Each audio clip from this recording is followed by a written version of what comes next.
Olá, como vocês estão? Tudo bem? Sejam bem-vindos. Sem muita enrolação, já vamos direto para o assunto do vídeo. Antes, as empresas pagavam no máximo 34% de imposto, digamos como fosse um teto de gastos, né, para um empresário. Mas agora, com a nova projeto de lei 1087 de 2025, não é bem assim.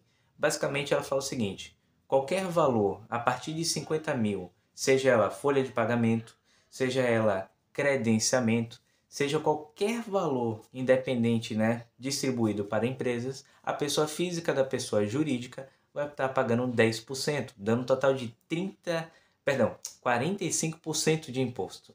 Ou seja, é simplesmente uma arma, né, para acabar com o empreendedorismo deste país. Como se aqui, né, fosse o auge do empreendedorismo, né?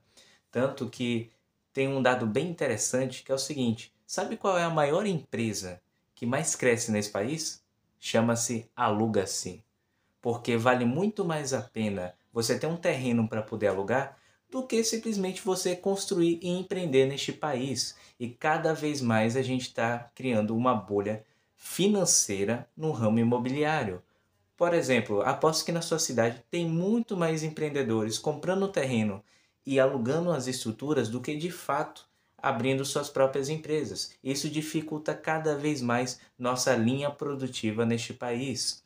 E, consequentemente, estamos criando novos artifícios para dificultar ainda mais todo esse desenvolvimento. Vou te dar um exemplo. O CIB. Eu já tinha mencionado neste canal, né, sobre um novo cadastro que vai acontecer para simplesmente aqueles que ganham dinheiro com aluguéis passar a pagar também imposto. Ele funciona o seguinte: a Receita Federal, junto com os cartórios, registros de cartórios, vai conseguir atrelar quem é o dono da casa e quem de fato está alugando. E através desse entrelaçamento de dados, eles vão estar simplesmente botando para você pagar muito mais imposto. Então, você que está comprando casa para poder ter uma renda a mais e ter, querendo ou não, um certo patrimônio ali bruto, cuidado, porque de repente pode não valer tanta a pena assim.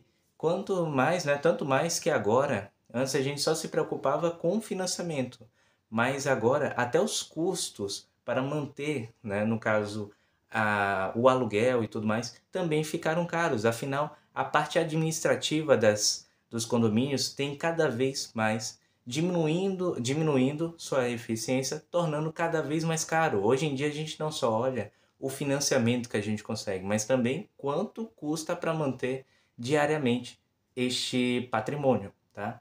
Um outro detalhe também que a Airbnb ela teve que liberar dados, né, de 2023 a 2025 para a Receita Federal, para eles poderem entrelaçar os dados de quem eram os compradores e quem eram os alugadores, né, os inquilinos, digamos assim.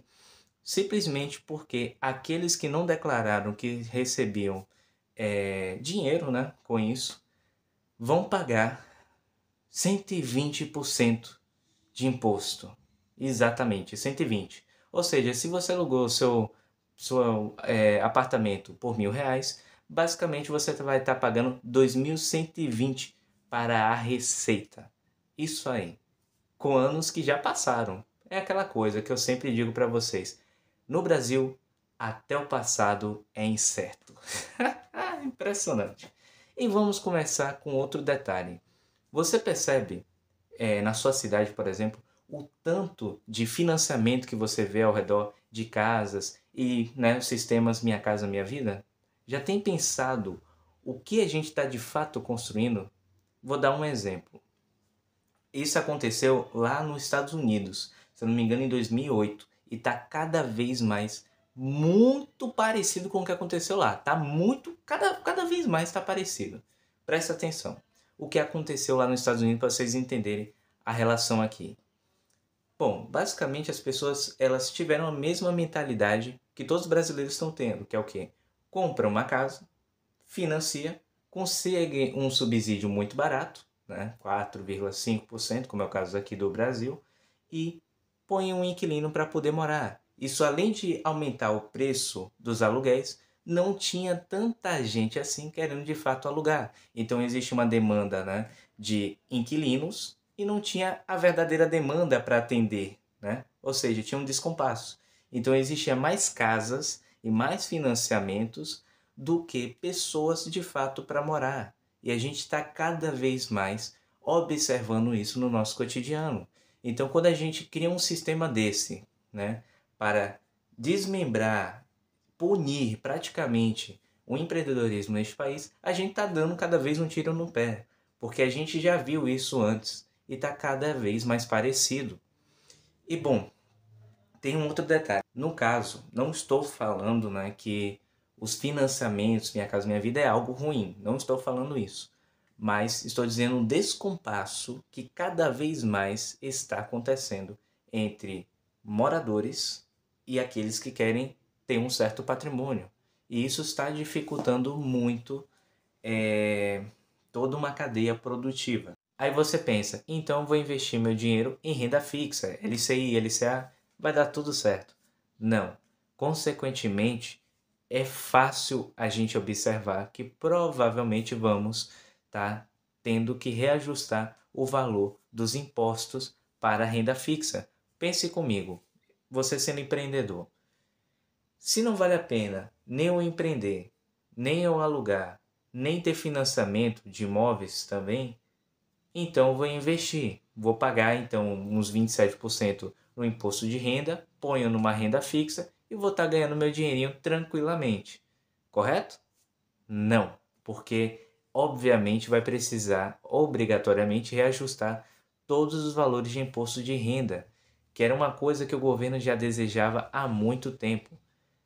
Sempre foi pauta, os partidos, etc., né, fazer LCI e LCA pagar imposto. E agora, com esse projeto, vai ser obrigatoriamente ter que reajustar os valores também na renda fixa. Então, pense comigo, se o empreendedor não pode empreender, não pode alugar, não pode ter um terreno e ainda por cima não pode investir numa renda fixa, que seria o seguro, seria, né, o manjar dos deuses, né?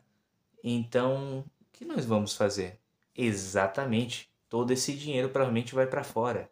Cada vez mais a gente vai ouvir em questão de abrir CNPJ lá fora, abrir empresas lá fora, ter uma holding ou investir em dólar. E isso, consequentemente, vai tornar o dólar mais forte, enquanto o real cada vez mais desvaloriza. Então, quando a gente cria impostos que dificultam no desenvolvimento, né, do empreendedorismo nesse país, é dar um tiro no pé. A gente literalmente está exportando pessoas capacitadas, pessoas inteligentes e pessoas que tinham capacidade para aumentar o desenvolvimento deste país. Simplesmente porque sim. Então, sim, é um apelo, né, basicamente, da gente prestar atenção da onde a gente está se movendo, o que está acontecendo com o nosso país. Né? Uma coisa que nem todo canal vai falar, mas bom, estou aqui para ser diferente. Então, espero que vocês estejam bem, se cuidem, um beijo, um abraço e até mais.